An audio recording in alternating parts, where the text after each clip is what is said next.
With people trying to adjust to the concept of working from home due to the effects of COVID-19, a concept that is important to note is the maintenance of work-life balance and its effects on workplace efficiency. It is imperative as managers that we recognize the need for improved work-life balance so that we can keep our lives as professional, efficient, and stress-free as possible, not only for ourselves but our employees. Although, this can be a difficult task to tackle alone. That's why I'm here to help. Hi, my name is James, and I would like to welcome you to How to Manage Employee Work Life from the Comfort of Your Couch, an HR explainer video.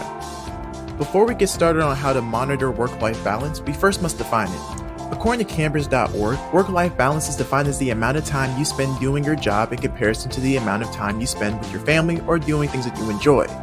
In COVID-19, work life is even harder to balance now more than ever because the physical separation of home and work life is no longer pronounced, making it easier for an employee to blur the line, creating spillover, which according to Lucy and Hendon is the effect of work and family on one another that generates similarities between the two domains. Spillover can be detrimental to worker health and efficiency in two main ways.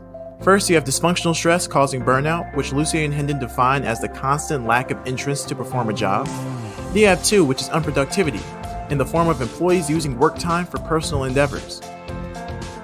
Since managers are not able to physically monitor their employees because of remote working, the key in COVID-19 work balance management is to ensure that your employees are using their time on the clock effectively and that they have enough time for personal self and family care when off the clock. Now you might be asking yourself, how can I as a manager make sure that my employees are using their time wisely and effectively? Well, a good place to start to help those who are feeling distressed is to let them know of the resources already available.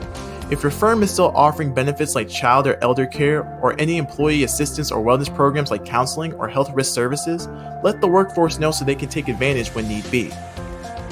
If you as a manager want to take a more direct approach, possibly implementing other family work benefits like flexible work schedules, compressed work weeks, paid sabbaticals could be beneficial as well. That is, if it is sustainable for the firm and if they're not being implemented already. If you are concerned whether your workers are staying productive, implementing integrated work teams and assigning individual tasks within them will not only increase worker responsibility, but also increase motivation to stay productive due to the consequence of autonomy, according to Lucy and Hendon. However, make sure the work is not too cumbersome, as we don't want workers to feel the need to work off the clock and get burnt out. Be an advocate for this ideal and express it to all workers that work needs to be done on scheduled shifts. The final recommendation is to keep in mind that all these practices go for you as a manager as well. If you're facing work-life imbalances, you will not be able to be an effective leader and a decision maker for your firm.